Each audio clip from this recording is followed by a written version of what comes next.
Here are some prepping and survival items that'll be useful in almost any major emergency.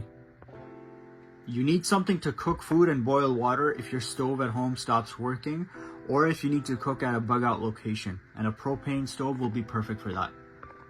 And with the propane stove, make sure you buy lots of extra propane cylinders. Say you have to leave your house due to an emergency. Maybe you'll end up having to sleep outside on the ground. A sleeping bag is a must-have item for situations like that. Anyone who goes camping should have sleeping bags at home, but if you don't, then consider buying some for you and your family members. An axe or a hatchet. This can be used for different things like gathering wood, creating shelters, self-defense, and so many other uses. It's one of those tools you absolutely need to have because it'll always come in handy, especially if you're out in the bush.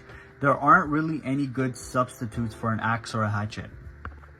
NOAA radios. This is really important if you want to know what's going on during an emergency, and I assume that's everyone. You can buy one that's battery powered or hand crank. Keep one at home and an extra one in your vehicle in case one of them stops working or in case a disaster happens while you're out driving somewhere.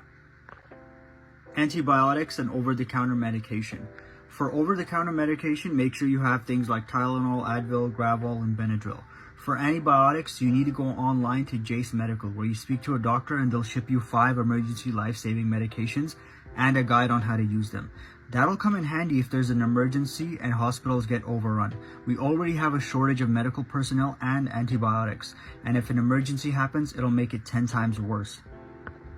If you stockpile antibiotics in advance, you'll be much more self-reliant in that category during SHTF. I'll have the link in my link tree for Jace Medical and a discount code if you want to check it out. That's it for today's video. What do you think are some items that'll be useful in almost any emergency scenario? Let me know in the comments.